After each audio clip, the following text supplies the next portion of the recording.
भारत उस दौर से गुजर रहा है प्रियदर्शनी, जहां एक एजुकेशन लोन विद्यार्थी के सपने को नई उड़ान दे सकता है। बिल्कुल। और अगर कोई युवा उद्यमी है और उसके मन में कोई विचार है तो एमएसएमई फाइनेंस उसके विचार को एक सशक्त पहचान दिला सकता है। बिल्कुल। साथ ही एक सशक्त बैंकिंग सिस्टम हो तो देश की प्रगति निश्चित है। लेकिन मयंक, इससे जुड़े कितने सवाल हैं हमारे मन में कि क्या सिर्फ एक सोच, एक नया कुछ कर गुजरने की मन में इच्छा शक्ति ही काफ़ी है? इतने सवाल, इतनी लाइंस, इतने फॉर्म्स, इन सब के बीच में से रास्ता निकालें कैसे? रास्ता निकलेगा बैकबोन से, हाँ, जिसे हम कहते हैं backbone of economy, banking sector. और बैंकिंग सेक्टर से जुड़े एक शीर्ष नेतृत्व को हम आज स्टूडियो में लेकर आए हैं, जिनसे हम चर्चा करेंगे, जानेंगे एजुकेशन लोन के विषय में, साथ ही एमएसएमई स्टार्टअप्स फाइनेंस के विषय में, साथ ही जो डिजिटल फ्रॉड्स और साइबर क्राइम्स घटित हो रहे हैं उन विषयों में भी विशेष चर्चा होगी। और विशेष चर्चा के लिए विशेष मेहमान का आइए मिलकर स्वागत करते हैं। हमारे साथ है Shri Kalyan Kumar ji, MD and CEO central bank of India. Sir, बहुत स्वागत है आपका कार्यक्रम में। नमस्कार। नमस्कार सर, चर्चा की शुरुआत करें। चूंकि एडमिशन सीजन चल रहा है, कई विद्यार्थी ऐसे हैं जिनके मन में सपने तो उन्होंने संजो रखे हैं, लेकिन कई बार वित्त आड़े आ जाता है। फाइनेंस, फंड्स, ये कई बार ऑब्स्टेकल बन जाते हैं। एजुकेशन लोन की अगर बात करें तो कितना आसान है ये एजुकेशन लोन लेना उस विद्यार्थी के लिए जिसके सपने तो ऊंचे हैं लेकिन कहीं ना कहीं फंड्स बाधा बन रहे हैं? आज के समय में एजुकेशन लोन काफ़ी सरल और पारदर्शी हो चुका है जी। आज आपको विभिन्न बैंकों में जाके आवेदन करने की जरूरत नहीं है। भारत सरकार ने एक केंद्रीकृत पोर्टल बनाया है जिसे हम विद्या लक्ष्मी पोर्टल के नाम से जानते हैं। उस पे आप अपने इच्छा अनुसार किसी भी बैंक में आवेदन कर सकते हैं और बहुत ही शीघ्रता से, और चूंकि ये डिजिटल माध्यम है तो उसकी मॉनिटरिंग भी बहुत आसान है। समयबद्ध सीमा के अंदर उन्हें जो है बहुत सरलता से, क्योंकि डिजिटाइजेशन की वजह से डॉक्यूमेंटेशन सरल हो गया। इन प्रिंसिपल सैंक्शन उन्हें पोर्टल पे ही मिल जाता है, फिर बैंक में जाके जरूरी प्रक्रियाओं को पूरा करके उन्हें लोन मिल जाता है। तो आज ये काफ़ी सरल और सुगम हो चुका है। साथ ही साथ मैं ये कहना चाहता हूँ, आज जो भारतीय बैंक है इसे एक लोन उत्पाद के रूप में नहीं देखता, इसे भविष्य में निवेश के रूप में देखता है। बहुत सुंदर। लेकिन सर, हम आपने जैसे बताया कि एक सेंट्रलाइज पोर्टल है जहाँ पे आप जाकर अप्लाई कर सकते हैं, बट इसकी फिर भी कुछ प्री रिक्विजिट्स होते हैं कि आपको वो तो फुलफिल करने ही होते हैं, क्योंकि कई बार बच्चों के साथ ऐसा होता है कि वो जाते हैं, माँ बाप के साथ जाते हैं छोटे शहरों में, बड़ा ट्रैवल करके जब वो बैंक तक पहुँचते हैं, आपके पास ये कागज़ नहीं है, ये वाला फॉर्म नहीं है। उन तकलीफ़ों की वजह से एक खौफ भी है, सच बताऊं तो मन में, कि बैंक पे जाएंगे रिजेक्शन ही होगा। इसके बारे में आप क्या कहते हैं? सबसे पहले तो ये बात है कि आज उन्हें बैंक में जाने की जरूरत नहीं है। ठीक है। ये कहीं भी अपने स्मार्टफोन, मोबाइल जहाँ पे है, वो विद्या लक्ष्मी पोर्टल ऑन करें, उस पे कौन से कागजात उन्हें चाहिए उसकी सूचना पहले से रहती है। अच्छा। उन सूचनाओं के अनुसार वो डॉक्यूमेंट उन्हें अपलोड करने होते हैं, है। जो काफ़ी न्यूनतम है। इसे बहुत अच्छे ढंग से रेशनलाइज किया गया है, काफ़ी न्यूनतम है। और उसके आधार पे उनका आवेदन जब अपलोड हो जाता है तो एक निश्चित समय सीमा के अंदर उन्हें उसकी स्वीकृति प्रदान कर दी जाती है, इन प्रिंसिपल सैंक्शन।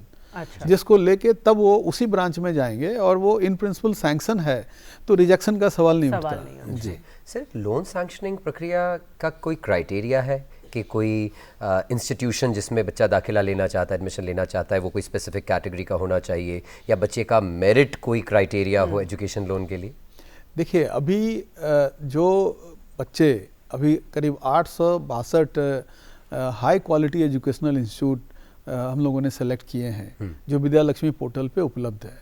वहाँ किसी भी संपार्श्विक प्रतिभूति, जिसे हम कोलेटरल सिक्योरिटी बोलते हैं, जो एक अड़चन मानते हैं, 7.5 लाख से ऊपर के सामान्य लोन में इसकी ज़रूरत होती थी, आज वो भी नहीं है। आज इसे भी भारत सरकार ने इसे भविष्य में निवेश के रूप में देखते हैं। अगर हम विकसित भारत होना चाहते हैं तो स्किल सेट बिल्डिंग, हमारे लोग अच्छे पढ़े लिखे हों तभी संभव हो पाएगी। तो ये काफ़ी सरल और सुगम, ये जो मन में है कि अभी बिना कोलेटरल के हमें लोन नहीं मिलेगा, ये सारी प्रक्रिया बहुत सरल हो गई है। लोगों के लिए जानकारी जो मैं इस मंच से आपको बता रहा हूँ, ये काफ़ी सुगम है। लेकिन सर, बहुत से बच्चे ऐसी भी इच्छा रखते हैं कि भारत से बाहर जाके हायर एजुकेशन लें, और उसके लिए एजुकेशन लोन ही उनका एकमात्र ज़्यादातर सहारा होता है। तो क्या फॉरेन यूनिवर्सिटीज़ के लिए अप्लाई करने के लिए भी सेम प्रक्रिया है? हाँ, लगभग समान प्रक्रिया है। विदेश में भी जो बच्चे जाना चाहते हैं उसके लिए भी हमारे यहाँ स्कीम है और अधिकतम 1.5 से 2 करोड़ तक की लिमिट हम लोग उसमें देते हैं, जिसमें ना केवल शिक्षा में जो उन्हें खर्च आने वाला है बल्कि वहाँ रहने का खर्च, रेमिटेंस का या मल्टी करेंसी कार्ड, इस तरह की सुविधाएं भी हम उन्हें प्रदान करते हैं, जिससे वहाँ की उनकी जो स्टडी है वो निर्बाध और सहूलियत से वो पूरा कर सकें। यानी सर एजुकेशन लोन में क्या सिर्फ बैंक ट्यूशन फीस का ही पैसा देगी लोन की तरह, या रहने का, हॉस्टल का और जो बच्चों के और खर्चे होते हैं वो सारी चीज़ें भी? ये सारी चीज़ें लोन में शामिल होती है। ट्यूशन फी तो है ही, साथ ही साथ उनके रहने का शुल्क, आने जाने का शुल्क, अगर विदेश की बात करें तो ये सब उसमें सम्मिलित होता है। और सर अब लोन तो ले लिया, बाहर चले गए, लेकिन जो घर वालों के मन में एक धुकचुक रहती है कि अब वापस अगर नहीं वहाँ नौकरी मिली तो कैसे कर पाएंगे, उसकी अवधि क्या रहती है? जी, इसमें लोन के अवधि में हम उन्हें मोरेटोरियम देते हैं जी। मोरेटोरियम का मतलब हुआ कि शिक्षा के खत्म होने के बाद, पूरे होने के बाद 1 साल तक, या अगर उनकी नौकरी लग गई तो उसके 6 महीने के अंदर, दोनों में जो भी पहले होता है तब उनका स्टार्ट होता है EMI जो मासिक किस्त है। और मोरेटोरियम पीरियड में हम सामान्य ब्याज लगाते हैं, साधारण ब्याज, चक्रवृद्धि नहीं होता है।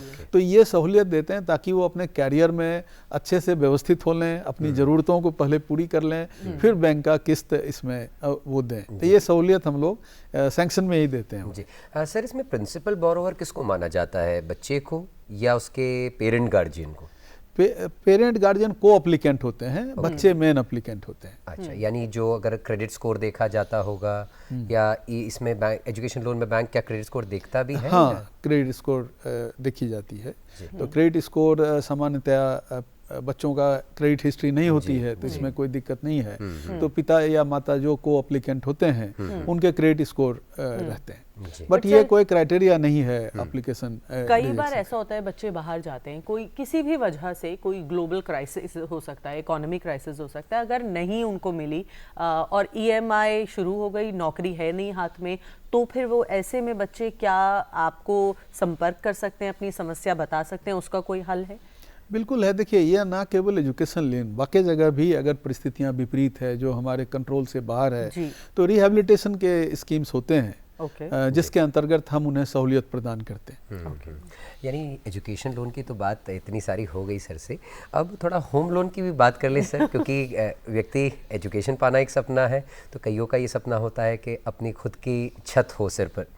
होम लोन की अगर बात करें तो आप क्या सलाह देना चाहेंगे पहली बार जो घर खरीदने वाले लोग हैं उनके लिए, being MD CEO of a public sector bank, leading public sector bank of India, क्या सलाह देना चाहेंगे? देखिए, होम लोन एक बड़ा ही भावनात्मक और दीर्घकालिक निर्णय है, जिसका स्वप्न सबको रहता है कि हम अपना एक घर हो। तो उसमें जो हमें काफ़ी मुझे खुशी है कि काफ़ी कम ब्याज दर पे, जैसे ये भी सिविल स्कोर निर्धारित करता है, जो बेस्ट कस्टमर हैं तो उनको केवल 7.15% रेट पे हम हाउसिंग लोन देते हैं। इसमें जो घर खरीदने का जो मूल्य है, जो कॉस्ट है वो तो है, साथ ही साथ स्टैम्प ड्यूटी या जो अंदर साज सज्जा के भी जो खर्च हैं वो सब टोटल प्रोजेक्ट कॉस्ट में ये सम्मिलित रहता है। और वो अपनी एक ही बात मैं मैसेज देना चाहूँगा कि अपना आय का 40 से 50% ही कटौती हो उस EMI के अनुसार, क्योंकि घर का सपना भविष्य में आपके लिए टेंशन का विषय नहीं होना चाहिए, जिसकी EMI आप आसान से, घर तो ले लिया लेकिन घर में सो नहीं पा रहे, नींद नहीं आ रही, इतना टेंशन हो, तो बस इतना ध्यान रखने की जरूरत है जी। क्योंकि आजकल इतने सुंदर सपने बेचे जाते हैं कि देखते ही आदमी अपनी हैसियत से ज्यादा लोन ले लेता है और फिर बाद में पछताता है जी। पर सर इसमें भी आपने जैसे बताया कि जो इंटरेस्ट रेट है वो कम है, इसमें भी क्या कंपाउंडिंग इंटरेस्ट शुरू से ही लग जाता है या थोड़े दिनों की रियायत रहती है? इसमें भी कोई मोरेटोरियम पीरियड होता है? इसमें भी मोरेटोरियम पीरियड है। जो प्लॉट लेके घर का निर्माण करते हैं तो 18 महीने का हम मोरेटोरियम पीरियड देते हैं। उसमें वो स्वेच्छा से चाहें तो ब्याज जमा कर सकते हैं जिससे आगे की EMI का बोझ कम पड़े, या वो उस पीरियड में ब्याज नहीं भी जमा कर सकते हैं, क्योंकि बहुत सारे लोग किराए पर रहते हैं, किराया दे रहे हैं और पता चला इधर भी ब्याज देना हुआ, तो ये हम ध्यान रखते हैं उसके अंदर। जी जी सर, एक और संशय जो आम इंसान के मन में होता है कि फिक्स्ड रेट या फ्लोटिंग रेट, क्योंकि बैंक जब पहुंचता है कस्टमर और पूछता है लोन्स के बारे में, इंक्वायर करता है, तो फिक्स्ड रेट और फ्लोटिंग रेट में क्या अंतर होता है और क्या बेहतर होगा? जैसा इसका नाम है जी। फिक्स्ड रेट, तो पूरे ऋण की अवधि में वो फिक्स रहता है, उसमें बदलाव नहीं आती, आपका ईएमआई समान रहता है। लेकिन फ्लोटिंग रेट आप जानते हैं, जैसे आरबीआई मौद्रिक नीति के अनुसार जो रिपो रेट चेंज करते हैं, तो उसके अनुसार उसका लाभ या नुकसान अगर बढ़ गया तो उनका पास ऑन होता है। तो फ्लोटिंग रेट उसे बोलते हैं, जिसमें ईएमआई आपका मौद्रिक नीति के रिपो रेट जो रेट के अनुसार बदल सकता है। लेकिन ज़्यादा फायदेमंद अभी फ्लोटिंग रेट है, जिस वजह से ज़्यादातर ग्राहक अभी इसे ऑप्ट कर रहे हैं। जी। कई बार सर ऐसा भी होता है, होम लोन लेते वक्त मान लीजिए 2-3 साल बाद ही 10 साल का लोन है, हमारे पास कहीं से जमा पूंजी आई, एक राशि आई और हम पूरा देने को तैयार हैं, तो उसमें भी कुछ बैंक्स एक एक्स्ट्रा फी लगाते हैं। तो आपके बैंक में ऐसा है, या जब आपके पास पूरा अगर धनराशि है आप कर सकते हैं लोन खत्म? आप पूरी धनराशि है तो भी जमा कर सकते हैं, कोई प्रीपेमेंट पेनल्टी इसके लिए नहीं है। ठीक है। या आंशिक रूप से भी अगर आप अधिक, कभी आपके पास अधिक धन है और चाहते हैं कि अपना हमारा जो बोझ है ऋण का कम हो, तो आप जमा कर सकते हैं। उससे आपका जो पूरा ब्याज की अदायगी है वो कम हो जाती है। हाँ। और कोई प्रीपेमेंट पेनल्टी पूर्व में ही जमा करने के लिए नहीं है। नहीं है। सर, महिलाओं और सीनियर सिटीजन्स की अगर बात करें तो क्या उनके लिए कोई स्पेशल स्कीम्स या रेट ऑफ इंटरेस्ट में कोई रियायत, ऐसा कुछ? बिल्कुल है। जैसे महिलाओं की शिक्षा ऋण की बात करूं तो 0.5% उसमें हम महिलाओं जो छात्राएं हैं उनको हम लोग सुविधा देते हैं। जी। साथ ही साथ हाउसिंग लोन में भी हमारा, जैसे सेंट्रल बैंक में सेंट गृह लक्ष्मी स्कीम है, जिसमें अगर पहली आवेदक महिला होती हैं तो उनके भी ब्याज दर में हम उन्हें रियायत देते हैं। साथ ही साथ सीनियर सिटीजन की बात आपने किया, तो जो उनका पेंशन की रकम है तो उनको लिक्विडिटी के हिसाब से या कुछ चाहिए तो उसके लिए पेंशन के अगेंस्ट भी हम लोन देते हैं। और स्ट्रक्चर्ड ढंग से उन्हें किस तरह निवेश करना चाहिए उसकी भी गाइडेंस हम देते हैं। जी जी। यानी अब होम लोन की बात हो गई, क्योंकि आज हमारा टारगेट है कि हम एवरी स्टेज ऑफ लाइफ के लिए बैंकिंग सॉल्यूशंस की बात करेंगे। बात स्टार्टअप और एमएसएमईज की कर लेते हैं सर। नए स्टार्टअप शुरू करने वाले जो युवा हैं, जिनके मन में कोई सपने हैं, कुछ कर गुजरने का साहस दिखाते हैं, उसके लिए सेंट्रल बैंक की क्या योजनाएं हैं? देखिए, हमारे यहाँ इसकी सेंट स्टार्टअप योजना है जी। और देखिए, हम विचारों से ही अमीर होते हैं। पहले विचार आता है, फिर वो जनता की मांग के अनुसार एक प्रोडक्ट का स्वरूप लेता है और उसी से धन का सृजन होता है और समृद्धि आती है, देश समृद्ध होता है। ये हमारे लिए प्रायोरिटी है। तो सेंट स्टार्टअप योजना के अंतर्गत हम 3 चीज़ों को देखते हैं जो आवेदन आता है लोन का। पहला, प्रोमोटर की कैपेबिलिटी क्या है, उसकी साख क्या है, टेक्नोलॉजी के हिसाब से उनकी प्रतिबद्धता क्या है, ऋण के प्रति क्या प्रतिबद्धता है। दूसरा, जो वो मॉडल लेके आते हैं वो बिजनेस मॉडल कितना वायबल है, कितना सारगर्भित, आज के अनुसार प्रासंगिक है। और तीसरा देखते हैं कैश फ्लो का प्रोजेक्शन क्या है उनका। तो ये 3 मूल क्राइटेरिया होता है जिसके अंतर्गत हम सेंट जो स्टार्टअप स्कीम की बात की है उसमें हम फिनेंस करते हैं। तो कितना सर परसेंट लोन मिलता है? मान लीजिए एक जो राशि हमने रखी कि मुझे इतना लोन चाहिए, एक मैं बिजनेस शुरू करना चाहती हूँ, उसका कितना परसेंट बैंक देता है लोन? मार्जिन वैरी करता है। ठीक है। जो मार्जिन मतलब जो उनका अंशदान है, उनकी जो सहभागिता है उस प्रोजेक्ट के अंदर, वो 5 से 15%, कुछ भी डिपेंड करता है, डिपेंडिंग अपॉन प्रोजेक्ट्स और जो चीज़ें हैं। तो ये भी सर क्या कुछ ऐसे पर्टिकुलर इंडस्ट्रीज हैं उसके हिसाब से वेरी करता है, या ये एक पैरेलली सबके लिए एक ही है? ये डिपेंड करता है ग्राहक के प्रकार पे, अच्छा। इंडस्ट्री के जोखिम के आधार पे। हाँ। ये सब निर्धारक तत्व होते हैं जिसके आधार पे हम उनकी सहभागिता सुनिश्चित करते हैं। बट उसके लिए भी कई तरह के सीड स्कीम है। अगर उनके पास मार्जिन के पैसे नहीं हैं तो वो बहुत सारी एजेंसी, डेवलपमेंट एजेंसीज है जो उन्हें इसके लिए भी मदद करती है। बट कुछ ऐसे मयंक लोग होते हैं जो शायद उनके पास कुछ पूंजी है नहीं, बट कुछ अपने घर में ही कुछ कारखाना खोलना चाहते हैं, तो क्या गवर्नमेंट की भी ऐसी कोई स्कीम्स हैं कि उनको थोड़ा सहयोग मिले? पूंजी भी नहीं है और अगर मॉर्गेज करने के लिए कोई कोलैटरल सिक्योरिटी भी नहीं है, तो उनके लिए बैंक की क्या नीतियां हैं? देखिए, भारत सरकार ने बजट में आज 10 करोड़ तक के इस तरह के लोन में बिना किसी कोलैटरल सिक्योरिटी के ऋण करने का प्रावधान है, जिसको हम CGT MSE गारंटी बोलते हैं, credit guarantee fund trust for micro small enterprises. तो ये एक ऐसा सहयोग है जिसके अंदर, बिकॉज हम उन्हें फिनेंस करते हैं, जो भी उद्योग धंधे, छोटा उद्योग धंधे वो चलाना चाहते हैं, क्योंकि इसे हम MSME सेक्टर जो बोलते हैं, ये एक बड़ा ग्रोथ इंजन है भारत के इकोनॉमी का। बहुत सारे लोगों को रोजगार मिलता है और आर्थिक संपन्नता समाज में आती है। आज पूरे जीडीपी का 30% इसी सेगमेंट से आता है। तो ये हमारे लिए भी बहुत प्रायोरिटी का विषय है। तो प्रधानमंत्री मुद्रा योजना, प्रधानमंत्री विश्वकर्मा, पीएम विश्वकर्मा योजना, इस तरह की कई योजनाएं हैं जिसके अंतर्गत उन्हें अगर कोलेटरल सिक्योरिटी नहीं है और मार्जिन भी अगर मान लीजिए बहुत कम है उनके पास, तो भी इसमें कोई दिक्कत नहीं होती और हम उसे फाइनेंस करते हैं। पर कई बार ऐसा भी होता है कि आपको लगता है बहुत अच्छा आइडिया लेके गए हैं, पर जब वो प्रैक्टिकली आप अप्लाई करते हैं तो फिर वो शायद आपको फल नहीं दे पाता है। ऐसे में जब जो पूंजी उन्होंने ली थी वो तो गंवा दी है और देने को कुछ है नहीं क्योंकि धन अर्जन कुछ हुआ नहीं, ऐसे में क्या प्रावधान है और बैंक के पास जब ये समस्या लेके आते हैं तो बैंक उनको क्या आश्वासन देता है? देखिए, इसको मैं दूसरे तरीके से आपको बताता हूँ। कई इंस्टीट्यूशंस हैं, आईआईटी है, आईआईएम है, वहाँ पे इनक्यूबेशन हब बोलते हैं इन्हें। तो जो पढ़ाई कर रहे हैं, इंजीनियर्स हैं या मैनेजमेंट ग्रेजुएट्स हैं, तो उनके मन में कोई विचार आया जिसे हम बोलते हैं इनोवेटिव थिंकिंग है, कोई इनोवेटिव विचार आया कि इससे ये हो सकता है, वहाँ वो इसे सिमुलेट करके देखते हैं वो प्रभावी है या नहीं है। तो ऋण के लिए उपयुक्तता के समय ही ये बात लगभग कहीं ना कहीं से आती है। तो जो आप कह रहे हैं, जब फाइनेंस करते हैं जो कोई व्यक्ति उत्तरदायी ढंग से, रिस्पॉन्सिबल ढंग से वित्त की तरफ आते हैं, तो उस समय वो लगभग फलीभूत होने के विचार को वो टेस्ट करके आए होते हैं मोस्टली। और बिल्कुल रॉ विचार, क्योंकि उन्हें भी रिस्क है, क्योंकि उनका भी अंशदान है, वो भी समय अपना लगा रहे हैं, तो नॉर्मली कुछ फेल होते हैं, ऐसा नहीं कह सकता फेल नहीं होते, लेकिन उसके लिए भी प्रावधान है। क्योंकि बैंक का जो पूंजी है ये पब्लिक की पूंजी है, तो ये सीजीटी-एमएसई से कवर्ड है। तो इसको प्रोत्साहन देने में अगर फेल भी होता है तो हमें उसमें कोई ऐसा, बिकॉज बैंक पब्लिक का जो मनी है वो सुरक्षित है। यानी बैंक तो आशान्वित रहती ही है कि आपका स्टार्टअप जो है फलीभूत हो। सर, एमएसएमई स्टार्टअप्स की बात हो गई, थोड़ी बात शेयर मार्केट और इन्वेस्टमेंट की भी कर लेते हैं, क्योंकि हमें डिजिटल अरेस्ट और साइबर क्राइम्स की बात भी आपसे करनी है।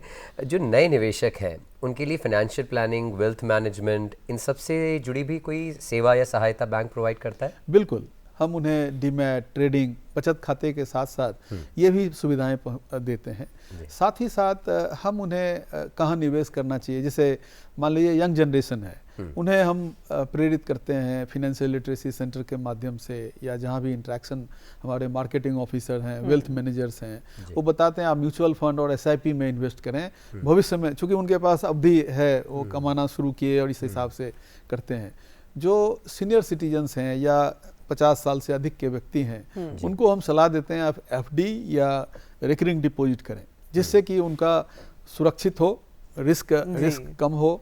तो इस तरह से बैंक जो है वेल्थ मैनेजमेंट और उनके धन को सुरक्षित और अच्छे कॉन्फिडेंस ढंग से उन्हें बढ़ा सकें, इसमें मदद करते हैं। जी बिल्कुल। और मयंक, जैसे आपने कहा कि एक बहुत महत्वपूर्ण विषय जिस पे हम चर्चा करने को आतुर हैं वो है डिजिटल फ्रॉड और साइबर क्राइम। तो ये सर इतना आज के अगर परिवेश की बात करें, इतना आम हो गया है कि जिसको बताओ शायद हर एक इंसान के साथ कभी ना कभी या तो कोशिश हुई है या क्राइम घटित हो ही गया है। सबसे पहला ऐसी क्या चीज़ हमें करनी चाहिए जो तुरंत हमारा रजिस्टर हो कि डिजिटल क्राइम हमारे साथ हुआ है और उसको वापस मिलने की संभावना ज़्यादा रहे? पहली बार तो मैं आपको इस मंच के माध्यम से लोगों को ये संदेश देना चाहता हूँ कि डिजिटल अरेस्ट जैसा कोई प्रावधान ही नहीं है। भारत सरकार के जितने भी संस्थाएं हैं, सीबीआई हो, ईडी हो या कोई भी संस्था, डिजिटल अरेस्ट वीडियो पे या फ़ोन पे इस तरह का कोई प्रावधान नहीं होना है। तो ये हमारे लोगों को अच्छी तरह से मालूम होना चाहिए। लेकिन अगर मान लीजिए किसी वजह से भूलवश, भयवश कोई इसके शिकार हो ही गए हों, तो एक प्रावधान है इसके। देखिए, शुरुआती 2 घंटे बड़े महत्वपूर्ण होते हैं, उसे हम गोल्डन आवर कहते हैं। तो सर्वप्रथम तो आपको बैंक को बोल के डेबिट कार्ड, क्रेडिट कार्ड या जो डिजिटल ऐप्स हैं उसको तुरंत जो है ब्लॉक कराना चाहिए। उसके तुरंत बाद एक नंबर है 1930 और दूसरा एक पोर्टल है cybercrime.gov.in। इस पे इमीडिएट अपनी शिकायत दर्ज करनी चाहिए। ये बड़ा ही अच्छे ढंग से वेल कोऑर्डिनेटेड, सारे बैंक इसके मेंबर हैं I4C के अंदर, और इमीडिएट अगर आपने समय सीमा के अंदर बता दिया तो वो फंड को रोक दिया जाता है, चाहे किसी बैंक में भी हो। ये इंटीग्रेटेड है। तो इसमें आप जो इसके शिकार हुए उनकी रक्षा इस माध्यम से हो सकती है। जी, यानी कि शुरुआती जो आप बता रहे 2 घंटे वो आपकी सजगता का परिचय देने के हैं। सर चलते चलते तीसरी एक बात और है जी। कि 3 दिन के अंदर आरबीआई के निर्देशों के अनुसार अगर आप बैंक में शिकायत दर्ज करते हैं तो आपकी जो नुकसान है, जो घटित हुआ जिनके साथ नुकसान है, वो भी कम किया जा सकता है। जी सर, चूंकि हम हर स्टेज की बात कर रहे थे, हमने युवाओं की बात की, हमने स्टार्टअप्स की बात की, अभी अभी आपसे डिजिटल अरेस्ट और साइबर क्राइम की बात की। सेंट्रल बैंक ऑफ इंडिया का क्या विजन है कि हर स्टेज ऑफ लाइफ में एक बैंकिंग पार्टनर के तौर पर, एक हैंड होल्डिंग बैंक के तौर पर सेंट्रल बैंक ऑफ इंडिया अपने आप को पोर्ट्रे कर रहा है? क्या विजन है, क्या मिशन है?